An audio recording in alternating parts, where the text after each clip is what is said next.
Welcome back to part two of tonight's debate. We're discussing the widening Boko Haram offensive that has become properly regional, even as a regional force made up of Chad, Niger, Nigeria and Cameroon prepares to take it on. An offensive that is to begin in the month of March, also the month when the Nigerian elections are planned. We're asking on tonight's debate what hope there is for stability in Nigeria as a result, and indeed for democracy. With my guests here tonight, Yomi Oni, who's a Nigerian freelance journalist and who joins me, as does Sheikh Ibn Omar, the former Chadian Foreign Affairs Minister.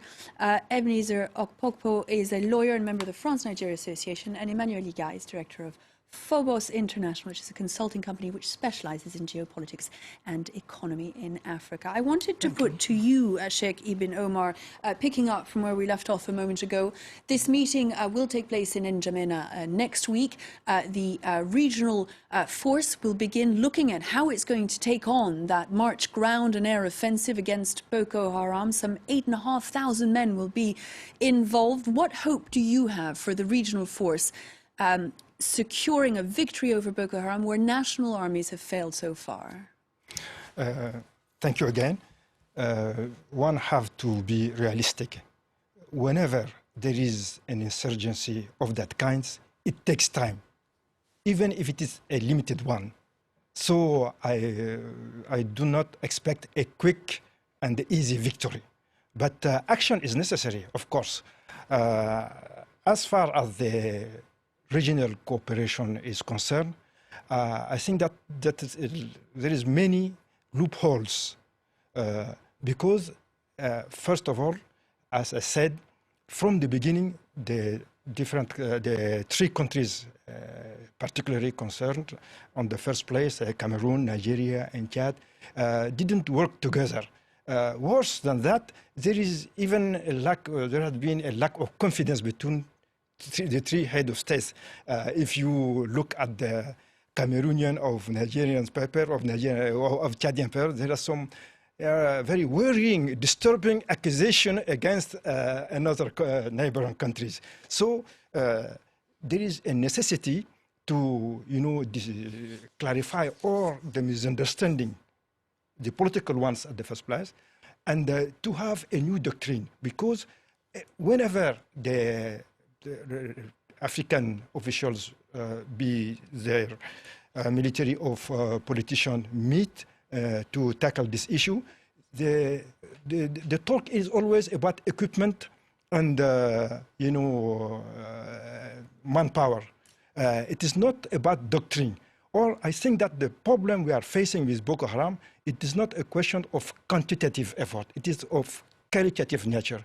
We must move from a defensive strategy to an offensive one. If the Chadian army is somewhat successful, because the Chadians are used to this offensive kind of tactic. If the Nigerian army had appeared at some time as incompetent, it is the classical defensive tactic which did not work with that kind of insurgency. Well, I just backing up what you've just said, a tweet from one of our viewers. Three neighbors of Nigeria, so Niger, Chad and Cameroon, have so far demonstrated that though Boko Haram are deadly, they are not as formidable as they're made to look. So just going back to what you're saying, that already the forces outside of Nigeria are counting some successes in the fight.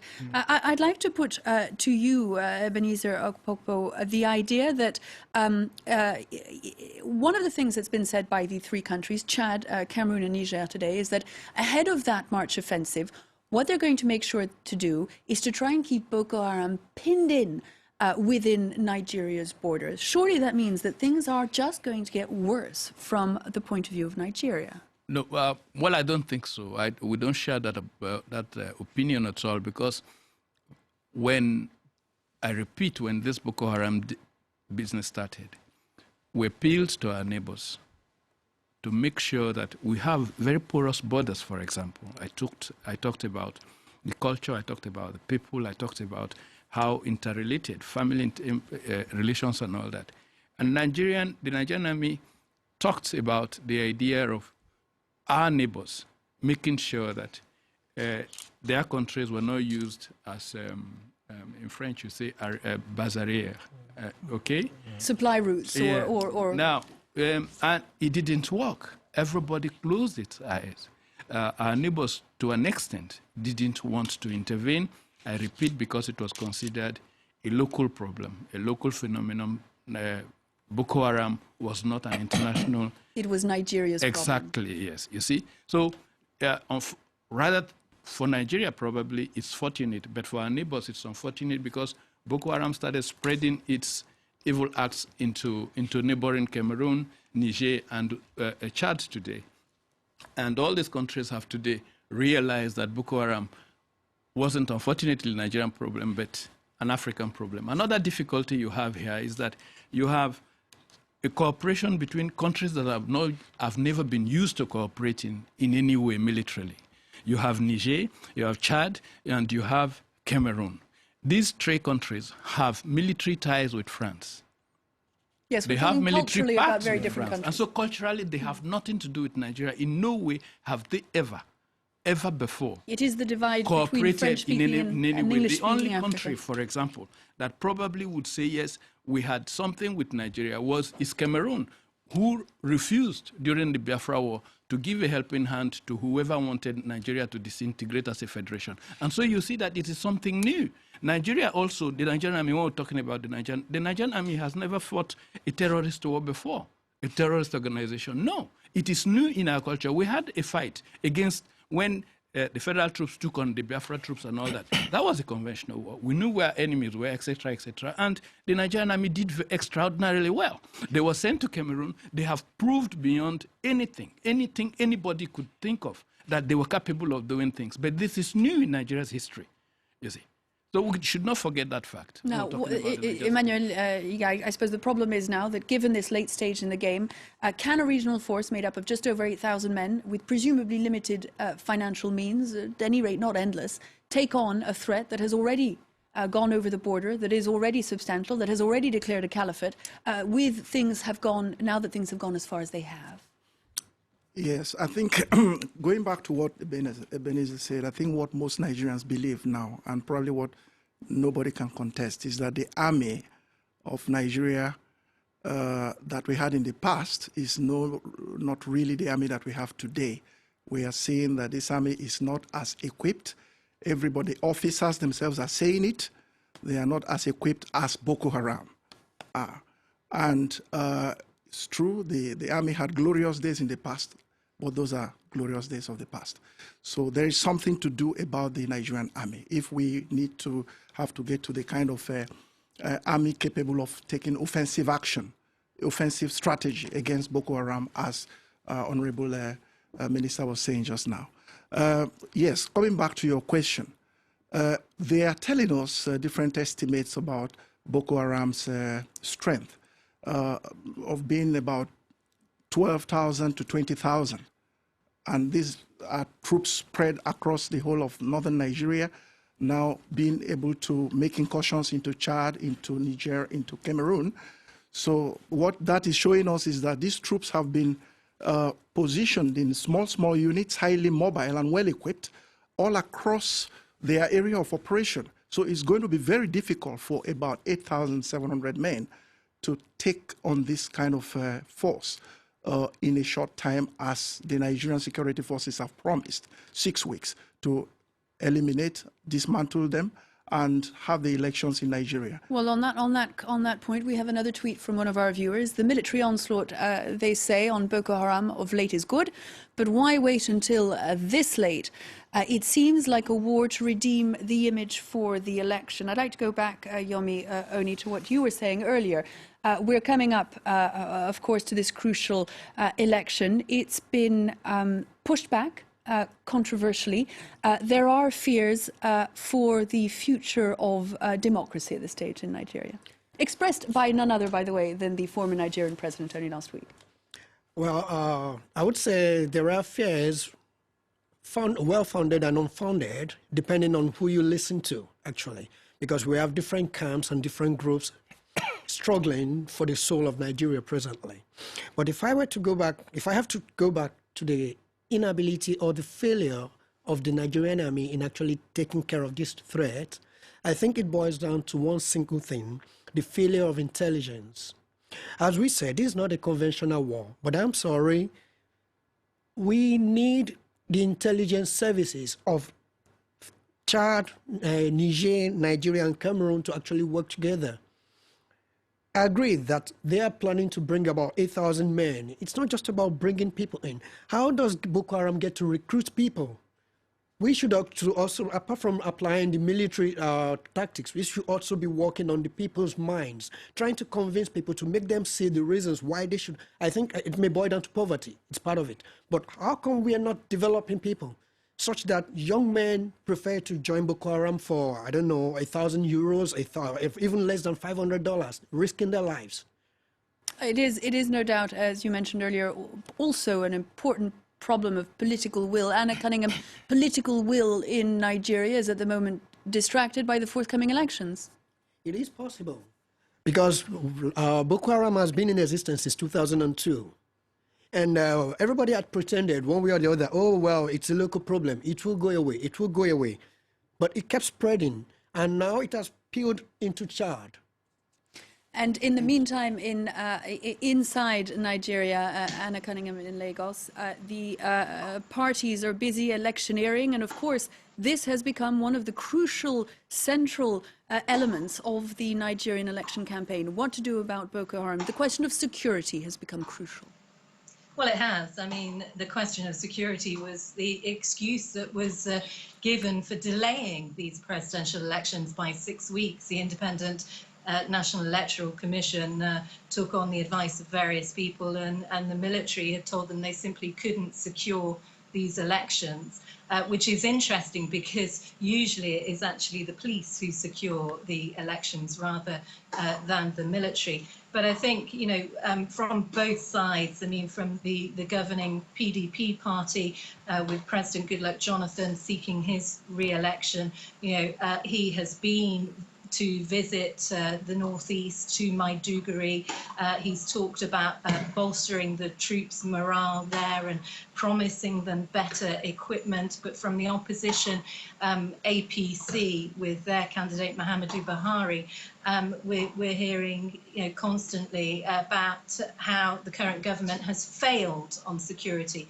So it really is central to this election. But I think that the one thing that we haven't talked about is the propaganda that is, you know, current at the moment, and it has to be questioned. You know, when we hear about this major offensive going on in the northeast and the specific timing of that, because people here are saying, well, why has it taken so long, 6 years, and they decide to get on with this just a few weeks before the elections? So, you know, many people are questioning what the politics behind all of this is. The question of propaganda, Ebenezer Okpoko, but also the suspicion on the part of some that the military is ever so quietly backing Goodluck Jonathan.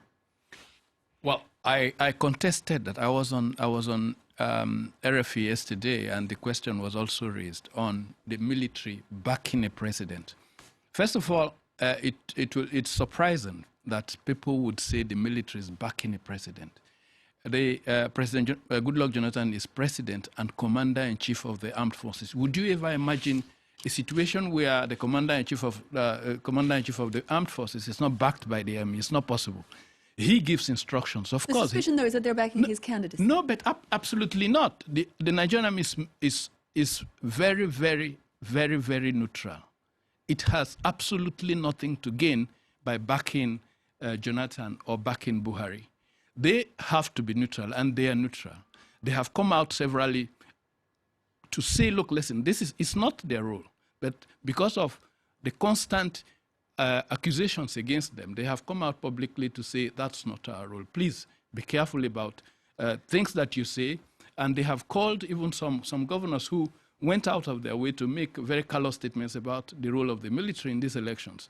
We have what we call an independent National Electoral Commission. We have what we call an Electoral Act. We have a man who was named to head that before these elections came. It is not at this dying moment, because the man took an independent independent decision. To delay the elections? No, it's not delaying. We have a problem. We have a problem in the sense that we have 3 states in Nigeria, 3 states in the northeast of Nigeria, where you cannot at this moment organize elections and say we would effectively protect the lives of the people who are going to vote. Yomi, this is an interesting point. We are talking about it would have been principally voters more likely to vote for Mr. Buhari that would have been disenfranchised had the election gone ahead under the current conditions of instability. Apart from whoever the voters would have voted for in those 3 states, I slightly disagree for the fact that the permanent voters' card were distributed in those states. How come INEC was able to distribute permanent voters' cards to people in these states, and suddenly someone now realizes that actually we can't hold an election? Now, it is very true that we have an independent National Electoral Commission, and constitutionally it is the job of the police to actually protect and ensure that the election goes as planned.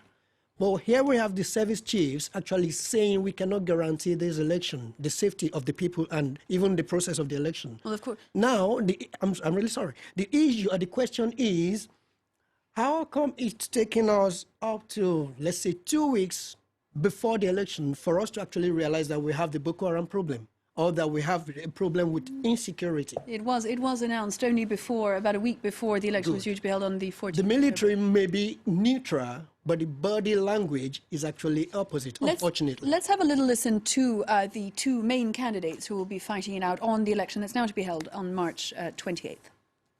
It's better for INEC to conduct elections that we all believe that is free and fair.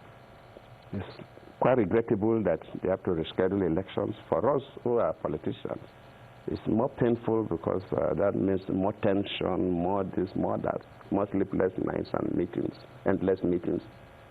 But even with that, it's better that elections are done in a way that Nigerians would at least believe that the elections are credible. The independence of INEC has been severely compromised. As a Nigerian and a presidential candidate in the election, I share in the disappointment and frustration of this decision. Our desire for change must surpass their desperation to hold on to power at all costs. We are clearly dealing with people who feel they can get away with placing their personal interests over those of our nation and its citizens. What is at stake is the very survival of our country. Emmanuel Iga, listening to the 2 main candidates who are likely to vie for the presidency on March 28th, one is reminded that this is going to be, first of all, extremely acrimonious. For a fact, the most tightly fought election since the end of military rule in 1999, and possibly dangerous insofar as supporters on both sides are unlikely to accept the result, whatever it is. Yes. Yeah, in the 2011 elections, the 2 candidates, let me say, came to grips with each other, Jonathan and Buhari. And Buhari lost. Of course, Buhari's supporters thought or felt that he was shortchanged in the vote count. And in the northern part of Nigeria, where he has most of his supporters, the people went on rampage. And in less than 3 days, over 700 people died in the riots that took place. So this is going to be a very trying moment for the democracy in Nigeria. But what I wanted to say, following what Ebenezer just said, yes, the Nigerian army may be neutral. I think majority of the Nigerian army want to be apolitical. They just want to do their job. But there may be some elements in the army, and just like Yomi said, who are not giving us the right body language. And sometimes their acts, their actions, as we have seen in some elections that took place, like in Ekiti State, where some high-ranking army officers have been alleged to have compromised the neutrality of the army, yes, Nigerians are a bit worried that not all of the army may be seeing things the way Ebenezer has just described, unfortunately. Indeed, Ashek Ibn Omar, you and I are the non-Nigerians around this table and looking at it from outside. Seen from the outside or from the near outside, if I may say, there is a real anguish about a potential crisis in Nigeria after the election. Because, as Mr. Ebenezer has said, none of the major parties is ready to accept defeat. And that is the crux of the problem here. And the result, the outcome of the election should be accepted by all the parties, especially by the losers. So it is very worrying for the neighboring countries, because if there is an additional crisis due to the election to the already existing crisis, Nigeria would go into turmoil, and the shock wave in the whole region will be catastrophic. So we feel that, we have the feeling that what is going on in Nigeria is directly influencing our own fate in the coming future. Ebenezer. Yes, you see, I think that we are very, very aware of that. And Nigerian politicians, I think in the majority, are doing all in their capacity to make sure that's avoided, a crisis is avoided.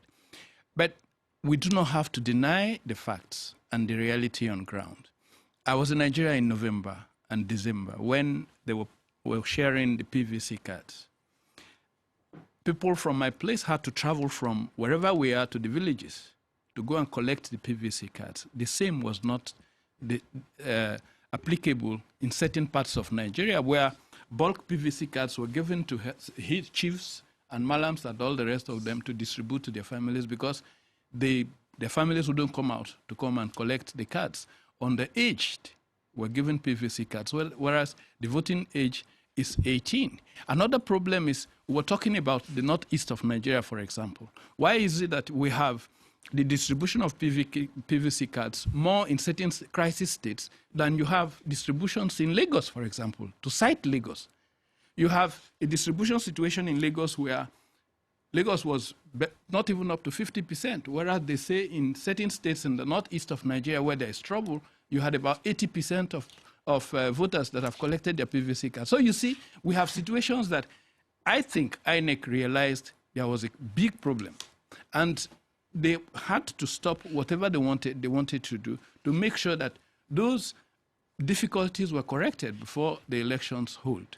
We are on time given the Constitution. We are not working, or Nigeria is not working outside of its Constitution. There's a constitutional framework, and INEC will organize those elections before the 30 days or before May 20, 30 days before May 20. So the election will happen as planned. Of course, the election will. Anna Cunningham, on that question, already talk of irregularities, the difficulty of organizing the election, the factors, as the former Chadian foreign minister just mentioned, that already there is not the prerequisite necessity that everyone accept that at least at the end of the election there'll be a clear winner and that will be accepted by everyone.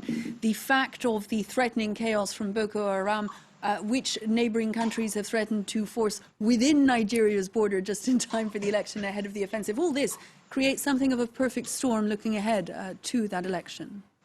I think those are the fears, certainly, that, you know, this is the beginning of a perfect storm. But let's remember that Jager, who is the head of the Independent National Electoral Commission, went before the Senate this week, and he categorically said that it would be unconstitutional for Nigeria to have another delay in this election, and that the election has to go ahead on March the 28th, because you have this 30-day period where the election has to be completed before the inauguration of the next president of Nigeria. So I think this is an incredibly anxious time for the future of democracy here in Nigeria. This is what we're hearing from people in Nigeria, and there are many concerns at the moment, and the big problem as well is that we are seeing no letter in the Boko Haram attacks. It's not just these attacks on villages and towns up in the border region, but continued suicide bomb attacks, car bomb attacks in northeastern Nigeria. So that combined, some people are saying, indeed does make the perfect storm. Anna Cunningham, thank you very much indeed for having been with us throughout this debate live from Lagos. Thank you very much indeed, gentlemen, for having been my guest today. We've decided we're all off to cover the Nigerian elections. We will, in any case, I hope, have a chance to meet in order to discuss things as they progress. That's the end of tonight's debate. We'll be back tomorrow night for a look at the world this week with our regular panel of journalists. I hope you'll join us then.